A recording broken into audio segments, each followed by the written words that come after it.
తమ్ముడు కూడా ఉన్నాడు కదా మరి ఇందులో. మీ తమ్ముడు రావాలి, మీ తమ్ముడు ఫోన్ ఎత్తట్లేదు. ఆల్రెడీ రిపోర్ట్ లో ఇచ్చావు, మా తమ్ముడు కూర్చాను, వచ్చేసాను వచ్చేసాను అని చెప్పేసి. ఓకేనా? మీ తమ్ముడు వచ్చాడు, మీ తమ్ముడు విట్నెస్ అవుతున్నా తరఫున అక్యూజ్డ్ అవుతున్నా చూసుకుంటాడు. ఇంకా అంతే. ఇక మరి మీరు చెప్పను, చెప్పింది చెప్పి ఎంతసేపు నుంచో నువ్వు నేను కూర్చోను. 3 అయిపోతుంది. ఒకటేనా ఇంకా? చెప్పిన మాటే చెప్పుకొని కూర్చుంటున్నారు. ఏదో చెప్తాను నేను పోతాను. చెప్పినట్టే వస్తున్నారు. చెప్పి రాగిచ్చాను. తర్వాత మీ తరఫున ఎవరున్నారు విట్నెస్లు చెప్పండి. అదే కదా నేను అంటున్నాను.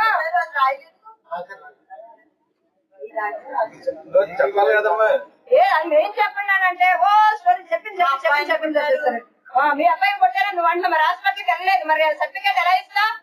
నేను ఆ రోజు రమ్మంటే రానన్నాడు. ఎందుకు వెళ్ళింది అంటే మాకు తెలీదు అనుకుంటున్నారా? ఛత్తీస్గఢ్ పోలీస్ నుంచి మీరు కాంటాక్ట్ ఎందుకు అవ్వరు? అంటే పోలీస్కి ఎంత అయినా అధికారం ఉందా? సాఫ్ట్వేర్ హ్యాకింగ్లు ఇలాంటివన్నీ అంటే ఇలాంటివి మేము కంప్లైంట్ పెడితే మీరు హత్య ప్రయత్నం చేయించేస్తారా? అంటే మాకు తెలీదా సాఫ్ట్వేర్ హ్యాకింగ్లు ఎలాగవుతాయి?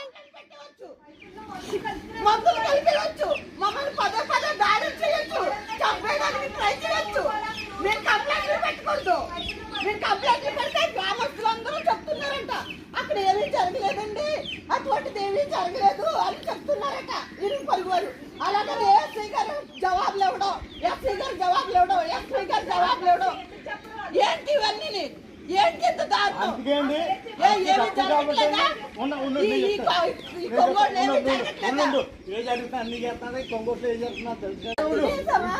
మా ఇంట్లో మేము ఉంటున్నాం.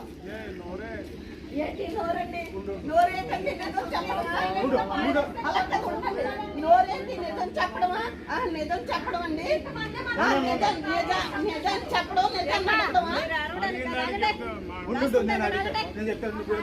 ఇప్పుడు ఏంటంటే అండి రిటైర్మెంట్ అవుతుంది. నా ఊరి కాదా నా స్థలం అవునా కాదా? నేను నా స్థలంలో ఇల్లు కట్టుకుంటే అందరికీ ఏంటండి బాధ ఏంటి? ఇవన్నీ బదులు కొడతాం అవసరం ఏంటి?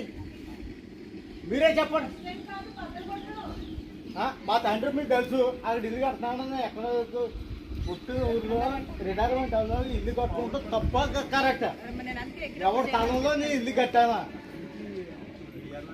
ఇంత దారుణం ఉండకూడదు. చంపేస్తాం, తండ్రి చంపేస్తాం, కాలు చేస్తాం, ఇది చేసేస్తాం. ఇంతమంది వెళ్తున్నారండి ఎవరు ఒక్కో మనిషి